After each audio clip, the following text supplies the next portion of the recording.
हिंदू धर्म में ब्राह्मणों को भोजन कराना एक पुण्य का काम माना जाता है, लेकिन ऐसा हर कोई नहीं कर पाता। इसलिए आज हम आपको एक ऐसे एकादशी व्रत के बारे में बताएंगे जिसके बारे में मान्यता है कि इस व्रत को करने से या फिर सिर्फ कथा सुनने से 88,000 ब्राह्मणों को भोजन कराने के बराबर फल मिलता है। आपको बता दें कि आषाढ़ मास के कृष्ण पक्ष की एकादशी को योगिनी एकादशी भी कहा जाता है। साल के अन्य एकादशी की अपेक्षा योगिनी एकादशी का व्रत और पूजा अर्चना से भगवान विष्णु की विशेष कृपा प्राप्त होती है। ऐसा कहा जाता है कि इस दिन सुबह विधि विधान से भगवान नारायण की पूजन करने के विशेष लाभ होते हैं। इसके अलावा अगर श्री विष्णु सहस्त्र नाम मंत्र का जाप करते हैं तो हर पाप से मुक्ति मिल जाती है। चलिए अब आपको बताते हैं योगिनी एकादशी का शुभ मुहूर्त। एकादशी तिथि 16 जून की सुबह 5:40 से शुरू होकर 17 जून की सुबह 7:50 पर समाप्त होगी।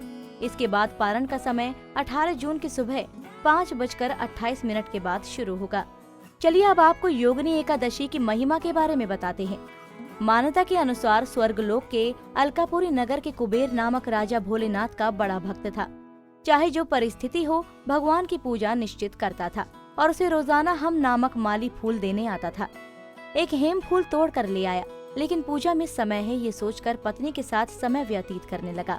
वो पत्नी के साथ इतना व्यस्त हो गया कि उसे फूल लेकर राजा के पास जाना था, ये उसके दिमाग से निकल गया।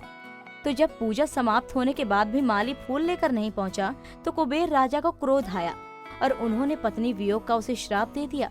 साथ ही कोढ़ग्रस्त होकर धरती पर विचरण करने का भी श्राप दे दिया। इधर धरती पर आने के बाद कोढ़ और भूख प्यास की पीड़ा के बावजूद वो नियमित रूप से भगवान शिव की आराधना में जुटा रहा, जिसके बाद एक दिन घूमते घूमते महर्षि मार्कंडेय के आश्रम में पहुंच गया। महर्षि को उसकी स्थिति पर बड़ी दया आई और उन्होंने माली को योगिनी एकादशी करने को कहा।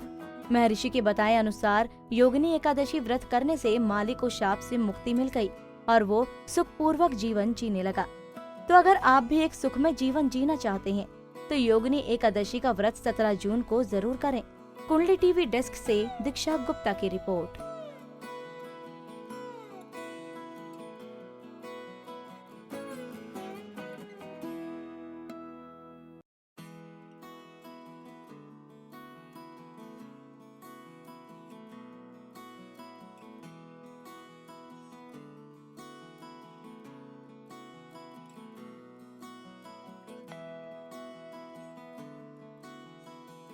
की और भी जानकारी लेने के लिए हमारे चैनल को सब्सक्राइब करें और नई वीडियो की नोटिफिकेशन के लिए बेल आइकॉन दबाएं। अगर आप ये वीडियो फेसबुक पर देख रहे हैं तो वीडियो को लाइक और शेयर करें।